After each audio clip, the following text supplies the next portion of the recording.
ओम गंग गणपते नमो नमः। श्रीमद्भागवत महापुराण पंचम स्कंद अतः त्रयोदशी अध्याय शिशुमार का चक्र का वर्णन। अध्याय 23। श्री शुक्र वाचा अतः तस्मात् तस्त्र योदश लक्ष्य योजनांतरत्व यत् दीक्षिणो परम पदभिवदन्ति यत्र महाभगवते दुर्भवतान पादरी इंद्रेन्द्रेण प्रजापतिना कस्यन धर्मेण च समकालयुगे सभौ मानं दक्षिणतः किरणमापि जानिमापि कल्प जीवना माजिव्य उपास्ते तहानुभाव उपवर्णिता।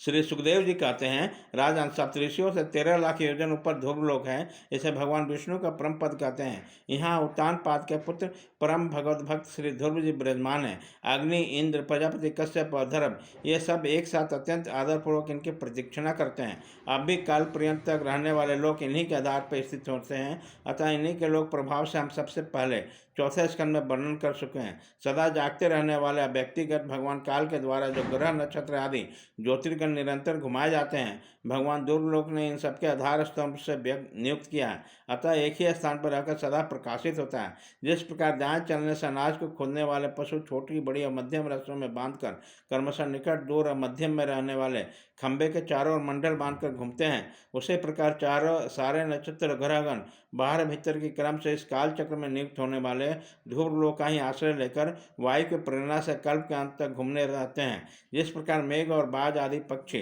अपने कर्मों की सहायता से वायु के अधीन रहकर आकाश में उड़ते रहते हैं, उसी प्रकार ये ज्योतिर्लिंग भी प्रकृति और पुरुष के संयोगवश अपने अपने कर्मों के अनुसार चक्कर काटते हैं, पृथ्वी पर नहीं करते हैं। कोई कोई पुरुष भगवान की जोगमाया के आधार पर इस ज्योतिष चक्र का शिशुमार सुरुष के रूप में वर्णन करते हैं। यह शिशुमार कुंडली के मारे हुए हैं। इसका मुख नीचे की ओर है। इसके पुच्छ सिरे पर ध्रुव स्थित है।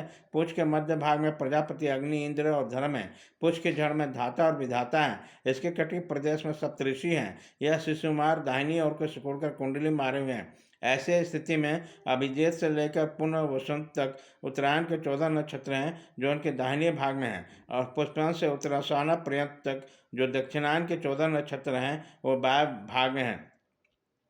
लोक में जब शिशुमार कुंडलाकार होता है तब उसके दोनों ओर के अंगों की संख्या समान होती है। उसी प्रकार यह नक्षत्र संख्या भी समानता है। इसकी पीठ में अजविथि, मूल, पूर्णमासा और उत्तराशा नाम के 3 नक्षत्रों का समूह है, और उधर में आकाशगंगा है। राजन, इसके दाहिने और बाएं तटों में पुनर्वसु और पुण्य नक्षत्र है। पीछे के दाहिनी और बाएं चरणों में आद्रा और श्लेषा नक्षत्र है, तथा दाहिनी और बाएं नथनों में क्रवशः अभिजेत और उत्तराषाढ़ा इस प्रकार दाएं और बाएं नेत्रों में श्रवण और पूर्वाषाढ़ा और दाहिने और बाएं कानों में घनिष्ठा और मूल नक्षत्र हैं। मघा आदि दक्षिणायन के 8 नक्षत्र बाएं पसलियों में इनके विपरीत क्रम से मृगशिरा आदि उत्तरायण के 8 नक्षत्र दाहिनी पसलियों में हैं। सतभिषा और ज्येष्ठा ये दोनों नक्षत्र क्रमशः दाहिने और बाएं कंधे की जगह हैं। इसके ऊपर की थोटनी में अगस्त, नीचे की थोटनी में नक्षत्र रूप यम, मूठों में मंगल, लिंग प्रदेश में शनि, कुकुन में बृहस्पति, छाती में सूर्य, हृदय में नारायण, मन में चंद्रमा, नाभि में शुक्र, स्तनों में शनि कुमार, प्राण और अपान में बुध, गले में राहु, समस्त अंगों में केतु और रोमों में संपूर्ण तारागण स्थित है। राजन, यह भगवान विष्णु का सर्वदेव स्वरूप है। इसके नित्य प्रति सायंकाल के समान पवित्र और मौन होकर दर्शन करते हुए चिंतन की कामना करना चाहिए, तथा इस मंत्र का जप करते हुए भगवान की स्तुति करना चाहिए।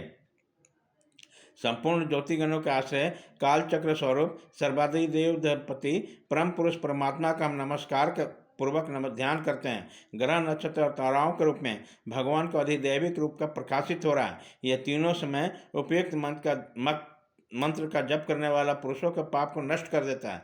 जो पुरुष प्रातः, मध्याह्न व सायं तीनों काल तक उसके अधिदैविक स्वरूप का नित्य प्रति चिंतन और वंदन करता है, उसको उस समय किए हुए पाप तुरंत नष्ट हो जाते हैं। इति श्रीमद्भागवते महापुराणे पारमहंस सहितांग पंचम स्कंदे शिशुमार शस्त्रा वंदन नाम त्रयोदशो अध्याय।